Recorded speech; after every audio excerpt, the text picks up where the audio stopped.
Morning. I'm going to talk a little bit about silicons today. These are devices that you can give to your patient or invite them to buy themselves. And I'm a big fan of these things. We can do good stuff taking dead bits off people and chopping bits off people, but the forces that cause it will always be there. So giving them something to reduce those can either slow it down or stop it coming back altogether. They're a lot easier to access than they were. They're a lot better than they were. So I'm going to give you my top three. So in third place we have this thing, which is sold as a bunion shield, but you can use it for all sorts of other stuff. You've got a flap on one side, which isn't on the other. A hole for your big toe and a hole for the lesser two. This is what it looks like on. Obviously you've got something to divide between third and fourth, so if you've got, second and third, so if you've got a corner in between the toes there, that's helpful. A somewhat larger divider there, and you can poke an extra bit of something into that gap if you want an even bigger one. The shield goes around the side of the big toe joint, so if you've got a painful bunion there, it's effective, and it actually goes quite a long way under the foot. So if you've got a hard skin lesion there, if you've got a pressure point, first MPJ, or even distal, second and third, you can actually cushion it there. But the really clever thing about this is what you can do is reverse it. If you pop it on the other foot, then all of a sudden you no longer have the protection under there. Now you have the big flap is on top. Same thing with the dividers, but now you're actually protecting the dorsal bit. So if you have a dorsal osteophyte there, which is rubbing, then you can protect it that way. So these come in a pack of 2, and you can use them left or right, depending on how you please.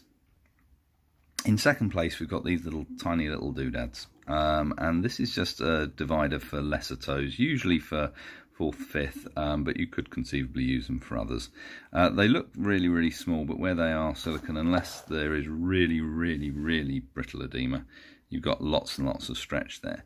And the beauty of these is that they are not too obtrusive. An awful lot of wedges are big and bulky, and the patients don't like wearing them. These are not at all. So in situ, it looks like that. Holds onto the toes well, so there is no conceivable way that can fall out. You can wiggle around or shake it about as much as you like, and that will just keep a little bit of separation and distance between the two. The beauty of this is how much isn't there. It's the fact that it is small and unobtrusive. But my absolute favourite silicone device is this thing, which I don't think it has a formal title. I call them knuckle dusters. It is a prop designed to lift apices of toes off the ground, but unlike the conventional sort, you've got 3 loops instead of 1, which holds it much more effectively in place, and also gives you a little bit of separation between the 3 digits. So the way it's designed to be used is like this. So you've got a nice contact there, and the triple loops holds it really neatly into that cleft. What very often happens with the single loop ones is that you get the toe will curl around it and this will flap around loose. The 3 loops holds it nice and securely, and there is a not inconsiderable degree of separation there. If you look, we've actually created gaps between the toes, so that's useful by itself. However, you can do other stuff with these as well. Flip it and reverse it, and you've got a dorsal shield. You can actually put that on the top. It doesn't fit me terribly well because my toes are straight, but if you've got those retractive claw toes, that fits into that gap there quite neatly, and can be quite useful for keeping pressure off of the tops of toes. What you can also do with these is you can modify them. If you want to, you can nip off the end segment and just give yourself a 2-loop pad. So if you didn't actually need to prop up under all 3, or if it was too much bulk, you can. You can chamfer the underside down to give you a bit less bulk, or you can nip off everything but 1 loop and then use that as a divider. So that will then go between there and there, and give you a fairly effective 1-2 pad, or any gap that you choose to name.